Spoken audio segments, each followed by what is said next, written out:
थाने महाराष्ट्र में थाने के असली थानेदार शिवसेना नेता एकनाथ शिंदे ने दिनांक 19 अक्टूबर को दोपहर मोटरसाइकिल रैली यात्रा अपने हजारों समर्थकों के साथ निकालकर एक बार फिर साबित कर दिया कि उन्हें ऐसे ही नहीं कहा जाता थाने का असली थानेदार।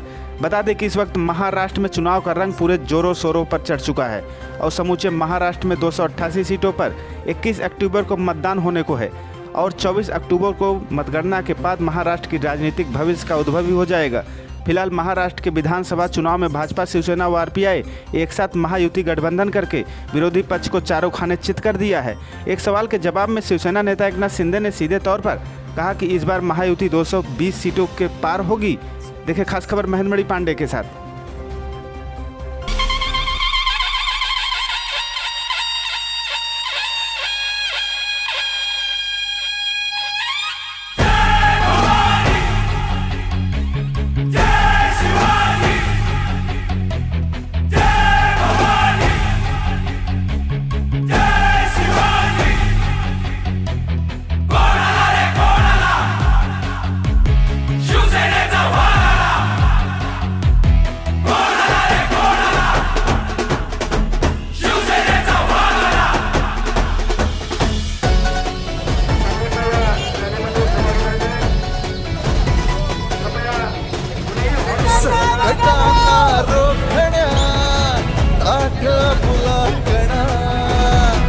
दुश्मनाला जिंकण्या झुंज देऊ पुन्हा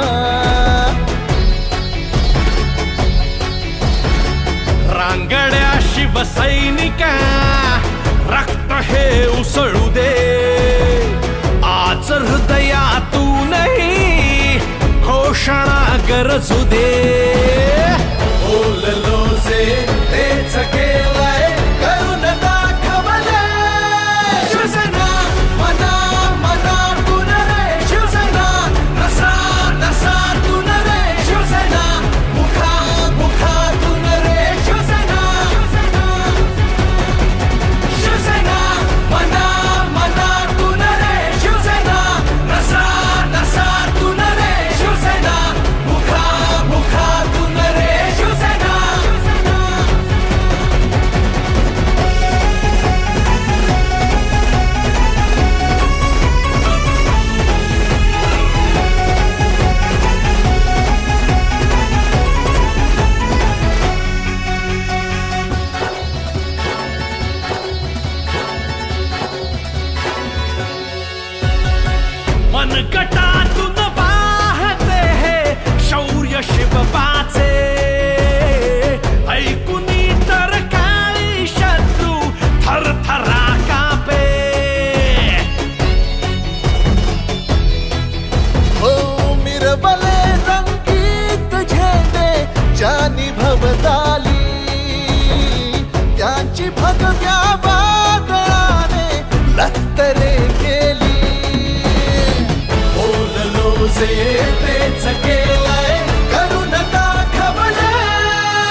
तिथल्या परिस्थितीनुसार त्या भागातली आवश्यकता लक्षात घेऊन त्याचा अंतर्भाव तिथे केला जाईल.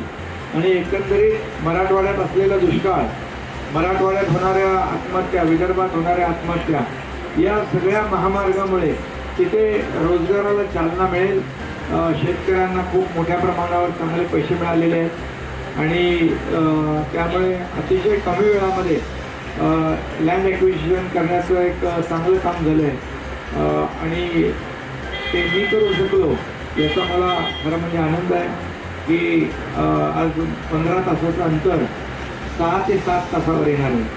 150 किलोमीटर पर आवर, पर ताशी 150 किलोमीटरचा जे वेग आहे त्याचं डिझाईन केलं आणि एकंदरीत 6 ते 7 तासामध्ये आपण नागपूर मुंबई, मुंबई नागपूर हे अंतर कापू शकतो. हा राज्याच्या दृष्टीने अतिशय गेम चेंजर प्रोजेक्ट आहे. लोकांना रोजगार, हजारो लाखो लोकांना रोजगार मिळेल. आत्महत्यांचं प्रमाण खूप कमी होऊन जाईल. असा एक हा महत्त्वाकांक्षी प्रकल्प देखील आम्ही करतो आहे. पुणे मुंबई जसा अतिशय महत्त्वाकांक्षी प्रकल्प आदरणीय शिवसेना प्रमुखांच्या आशीर्वादाने गडकरी साहेबांनी केला त्या काळामध्ये, तो देखील देशातला पहिला होता. आणि त्याची वाहतूक कोणी घाटामध्ये होती, जे 6 लेनचा रस्ता घाटात 4 लेनमध्ये जातो. तर मी आल्यानंतर त्याच्या आपल्याला काय करता येईल, मग तिकडे आपण खालापूर सिंहगड इन्स्टिट्यूट हे एक टनेल करतो आपण. 10.5 किलोमीटरचे 2 टनेल आहेत आणि 3.5-4 किलोमीटर 2 वायडक्ट आहेत आणि त्याचं काम सुरू झालेलं आहे. जवळपास 10.5 किलोमीटरचे 2 टनेल, 4 लेन बाय 4 लेन आणि इमर्जन्सी 1-1 लेन. आणि ते देखील मला सांगायला आपल्याला आनंद वाटतो की देशातला नाही तर जगातला पहिला मोठा बोगदा आहे तो, लांबीला आणि विड्थला आणि डायमेन्शनसाठी. आणि मी स्वतः तिकडे जाऊन आलो. वाहतूक कमी होईल आणि मेट्रो सुरू झाल्यानंतर देखील रस्त्यावरची वाहतूक कमी होईल. कोकरीचं पुलाचं रुंदीकरण जे आहे आपल्याला सगळ्यांना माहिती आहे, त्याचं काम देखील रखडलं होतं, पण सरकारने ते सगळे पैसे दिले आणि त्याचं काम सुरू झालं आहे. लवकरच ते काम पूर्ण होईल. आपण नवीन स्टेशन करतो आहे, त्याला ज्या काय परवानग्या होत्या, अडथळे होते, ते देखील आपण दूर केले. कोर्टामध्ये फक्त आता कन्सेंट घ्यायचं आहे आणि तो जर स्टेशन झालं तर 150 वर्षापूर्वीचं झालेलं ठाणा स्टेशन याच्यावर असलेला भार कमी होईल. लोकांना मोठ्या प्रमाणात दिलासा मिळेल. कोपरीतलं सॅटिस 2 ते देखील आपण करतो आहे, म्हणजे तिथली वाहतूक कोंडी दूर होऊन जाईल आणि लोकांना दिलासा मिळेल. आणि महापालिकेची इंटरनल मेट्रो पण आपण करतो आहे. जी मेट्रो वडाळ्यावरून, ठाण्यावरून मीरा भाईंदर, बोरिवलीला जाणाऱ्या मेट्रोला कनेक्ट होईल आणि जी कनेक्टिव्हिटी आहे आतली ती आपल्याला लोकांना देता येईल. राज्य सरकारने त्याला त्या प्रकल्पाला मंजुरी दिलेली आहे, केंद्र सरकारकडे मंजुरीसाठी पाठवलेला आहे. हे एक अतिशय महत्त्वाकांक्षी प्रकल्प आहे. बाहेरचा ठाणे स्टेशनमध्ये होणारी वाहतूक कोंडी दूर करण्यासाठी साकेत मार्गे बाळकूम, गायमुख हा बायपास होणार आहे. त्याला देखील आता मुख्यमंत्र्यांनी हिरवा कंदील दिला आहे. त्याचबरोबर मगाशी आपल्याला जे क्लस्टर म्हणालो त्याचप्रमाणे एक खूप महत्त्वाचा एक मुद्दा होता ठाणे शहराच्या दृष्टीने. जे झोपडपट्ट्या आहेत त्या झोपडपट्ट्यांना SRAच्या माध्यमातून जे मुंबईला मिळतं ते ठाण्याला मिळालं पाहिजे. ठाण्याला 269 स्क्वेअर फीट कार्पेट मिळतं, मुंबईला 300 स्क्वेअर फीट कार्पेट मिळतं. मुंबईला 4 FS आहे, ठाण्याला 3 FS आहे. ही तफावत दूर झाली पाहिजे आणि ठाण्याचं SRA, MMRचं SRA प्राधिकरण हे वेगळं व्हावं. मुंबई वेगळं आणि MMRचं ठाणे, MMRचं वेगळं, त्याला मान्यता दिलेली आहे.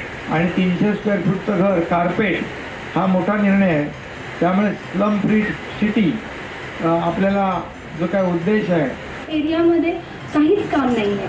तर हा दुजाभाव कुठे ना कुठेतरी दिसून आलेला मला आढळला. इव्हन मुंबईमध्ये काही गोष्टी अशा आहेत जिथे मी सांगू शकते की 22 करोड मायनॉरिटीच्या नावाने आपण फंड उचलतो आणि त्या फंडचा काहीच उपयोग केला गेलेला नाही आहे. आणि इव्हन स्त्रियांचा प्रश्न, एज्युकेशनचा प्रश्न मुंब्रामध्ये कुठे ना कुठे तो स्थगित झालेला आहे. त्यामुळे मुंब्राला कुठेतरी दुजा स्थान दिलं जातं हे कुठे ना कुठे डोळ्यासमोर दिसतंय. जिथे शिवसैनिक आहेत तिथे खूप चांगल्या पद्धतीने काम होतं, मनापासून काम होतं. ते गाजावाजा करत नाहीत पण ते काम करतात हे मला दिसून आलं. आणि त्यामुळे एक छान वाटतं की मी आज शिवसेनेतर्फे उभी आहे.